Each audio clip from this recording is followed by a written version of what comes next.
దళిత క్రైస్తవులకు ఎస్సీ హోదా కల్పించాలని మాల మహానాడు రాష్ట్ర అధ్యక్షుడు నల్లి రాజేష్, జిల్లా అధ్యక్షులు జక్కుల కిరణ్లు డిమాండ్ చేశారు. కడప నగరంలో వారు మీడియా సమావేశంలో మాట్లాడుతూ భారత అత్యున్నత న్యాయస్థానం సుప్రీంకోర్టు ఎస్సీలు క్రిస్టియన్ మతం స్వీకరిస్తే వారికి ఎస్సీ హోదా రద్దు అవుతోందని ఇచ్చిన తీర్పు మరొకసారి పునరాలోచన చేయాలన్నారు.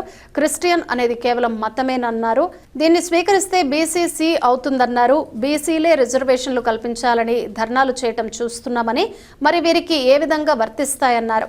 దళిత క్రైస్తవులను ఎస్సీ హోదా కల్పించాలని కోరారు. నేను మీ నల్లి రాజేష్, మాల మహానాడు రాష్ట్ర అధ్యక్షులు మాట్లాడుతున్నాను.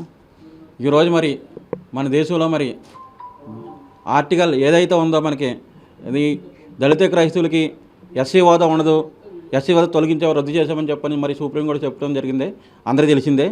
మరి ఏదైతే మన ప్రెసిడెన్షియల్ మరి ఆర్డర్ ఏదైతే ఉందో 1950 అని చెప్పుకుంటూ ఈ ఏదైతే ఆర్డర్ ఉందో ఇది ఒక దొడ్డుదారిని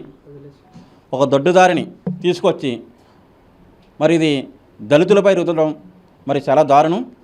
మేము ఒకటి అడుగుతున్నాం, హిందూ మతంలో ఉంటేనే ఎస్సీ హోదా, ఎస్సీ రిజర్వేషన్ ఉంటాయని చెప్పడం మరి రాజ్యాంగంలో మరి ఏ ఆర్టికల్లో లేదు. అది క్రైస్తవ మతంలో మారితే మరి రిజర్వేషన్ పోతుందని మరి రాజ్యాంగంలో ఎక్కడా లేదు.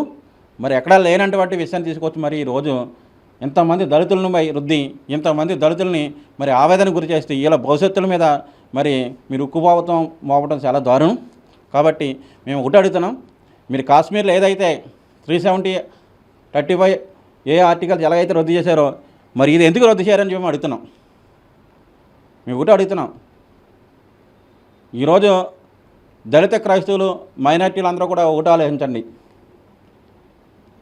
ఏదైతే ఇది 1950లో మరి ఏదైతే ఆర్డర్ తీసుకొచ్చారో ఆ తర్వాత సిక్కులు అందరూ కూడా ఫైట్ చేస్తే వాళ్ళకి రిజర్వేషన్ ఇవ్వడం జరిగింది, వాళ్ళ పోరాట పటిమ వల్ల ఇవ్వడం జరిగింది.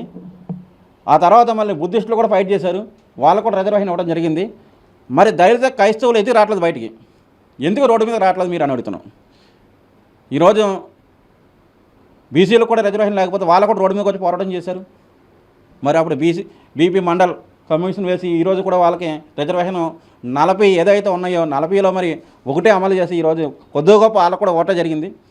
మరి దళిత క్రైస్తవులు ఎందుకు మీరు రావట్లేదు? ఒక్కరోజు ఏదైతే మీరు ఆదివారం చర్చిలకు వెళ్ళి మేము చర్చిలు జరుపుకుంటామని చెప్పి అంటున్నారో మీ దళిత క్రైస్తవులు అందరూ కూడా మీరు రోడ్డు మీదకి రండి. ఒక్కరోజు రోడ్డు మీదకి వచ్చి ఆ ప్రార్థనా మందిరం ఏదైతే ఉందో రోడ్డు మీద చేసుకుంటే ప్రభుత్వం దిగి వస్తుంది, కేంద్ర ప్రభుత్వం కద్దె దిగి ఎట్టి పరిస్థితుల్లో ఈ ప్రెసిడెంట్ ఆర్డర్ ఏదైతే ఉందో దీన్ని రద్దు చేసి మరి దళిత క్రైస్తవులు అందరూ కూడా మరి రిజర్వేషన్ వర్తింపు చేసేటట్టు ఉంటుందని చెప్పి మీ అందరూ తెలియజేస్తున్నాము.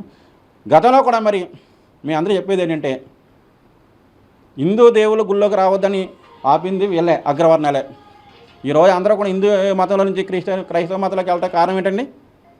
మమ్మల్ని గుళ్ళోకి రానివ్వలేదు గతంలో కూడా మరి క్రైస్తవ మతంలో జాయిన్ అయింది ఎవరు? బ్రాహ్మణ్సే మొట్టమొదటిసారిగా.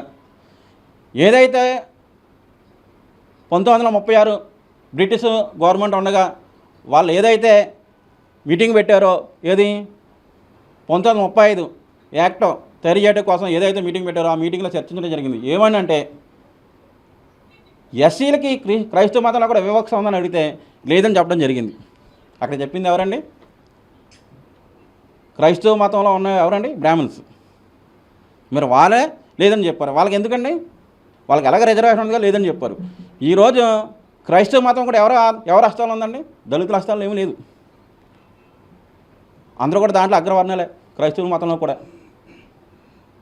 మరి ఆ రోజు బ్రిటిష్ గవర్నమెంట్ ఏదైతే ఉందో ఇదంతా గమనించే ఆ రోజు చాలా క్లారిటీగా వీళ్ళకి వివక్ష ఉందని చెప్పడం జరిగింది.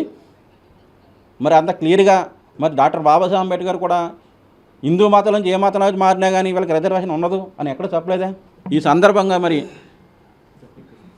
మన జక్కుల కిరణ్ని కడప జిల్లా అధ్యక్షుడిగా ప్రకటిస్తున్నాం. మరి గతంలో మాకు జార్జి అని జిల్లా ఫ్రెండ్గా కొనసాగడం మీకు అందరికీ తెలిసిందే. ముత్యాల జార్జి అని తెలిసే మీకు. అయితే ముత్యాల జార్జిని రాష్ట్ర కమిటీలో తీసుకోవడం జరిగింది. ముత్యాల జార్జి కూడా వచ్చాడు, జస్ట్ ఇప్పుడు బయటికి వెళ్ళాడు. కాబట్టి మేము అందరికీ తెలియజేస్తున్నాం.